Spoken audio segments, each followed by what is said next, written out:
Be ready. 5 seconds.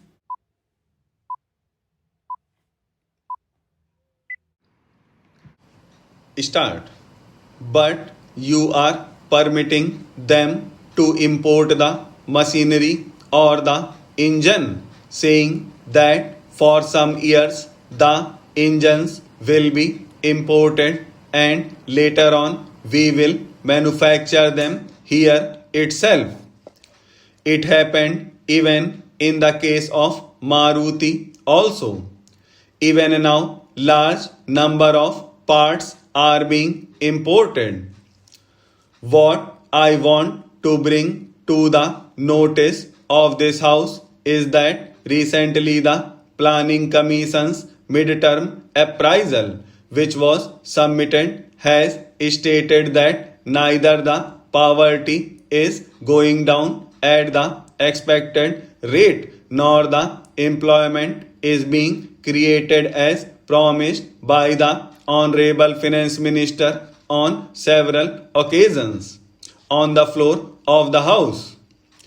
What I want to urge upon the Honorable Finance Minister is this. Of course, the credit goes to you and also to late Sri Rajiv because when he was the Prime Minister, he started the liberalization process. Now you have started the deregulation and delicensing, etc. It is not bad in principle. But now what has happened is, in the name of liberalization, instead of strengthening our domestic capabilities and the efficiency of our domestic industries, and instead of making our products more competitive in the world market through the liberalization policies, you are permitting our domestic industries to die and you are allowing the multinational companies to enter into the country with all their might. How can you expect a person who has been starving or who is on a fast for a month to fight with a wrestler? I do not understand this. With their enormous money power, the products which are advertised in the very powerful media like television will capture the market, and our Indian companies which are manufacturing such products cannot compete with them. You know that there is a washing soap company called Nirma. Later, one of these multinational companies called Procter and Gamble has come forward with a soap, namely Wheel. For 3 years, they were incurring losses.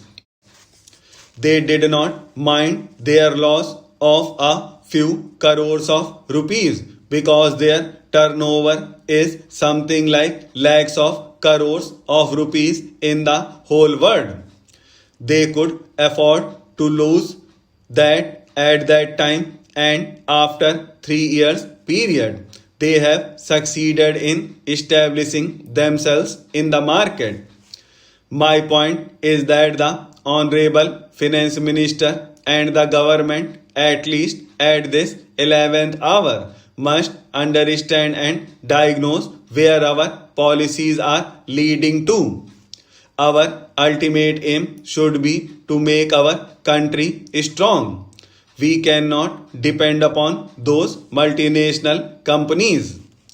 They are not having any love for us because there are nearly 25 crore middle class families. They are coming to exploit this market.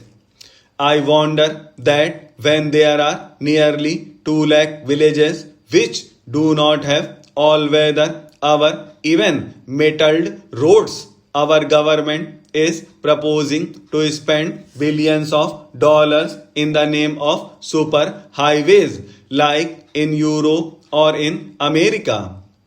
I do not understand the reason. For whom are you trying to help? Is this government of the people and by the people? You are taking loan from those foreign companies to build superhighways. At the same time, you are neglecting the rural villages. Even after 47 years, is it not really shameful that 2 lakh villages are not having all weather roads? Or are not the people who are living there to be helped? An old man has to go. A pregnant woman has to go for delivery. There is not even drinking water. There are not even sanitation facilities. The Planning Commission itself has accepted that even after the end of the 8th plan, hardly 15% of the rural population will be having only adequate sanitation. We are not against liberalization. Our liberalization policy is to help our people. That is our point. Similarly, what has happened in respect of petroleum products? ONGC has invested lakhs of rupees. In Krishna Godavari Basin, they have invested rupees 2000 crore for exploration of oil. Oil was found in Rawa oil field. You will wonder about it. It took a lot of time to bring the paddy, to hull it, to mill it, and to prepare food. And exactly at the time of serving the food, somebody else is coming to take away the food. They have given it to Videocon Consortium. They have given Panna and Mukta oil fields in the western offshore to the Reliance company. My point is, are not Indian oil companies, namely IOC, Bharat Petroleum, Hindustan Petroleum, capable of doing it? Is not the ONGC capable of doing it?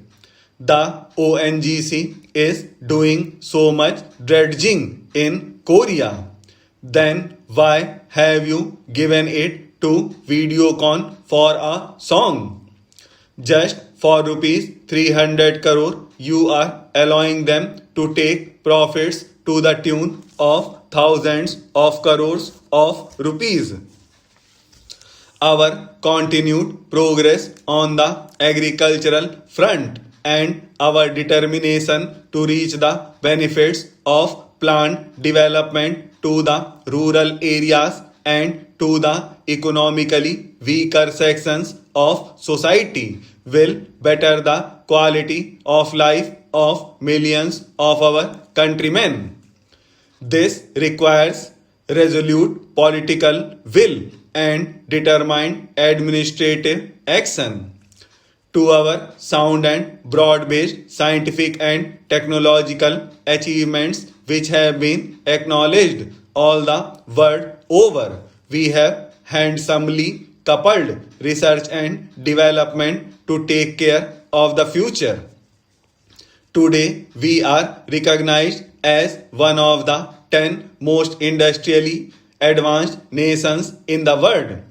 India's very significant manpower contribution to the United Nations pool of technical and administrative talent and experience is matched only by our bilateral technical assistance programs to our friends in Africa, Southeast Asia, and West Asia.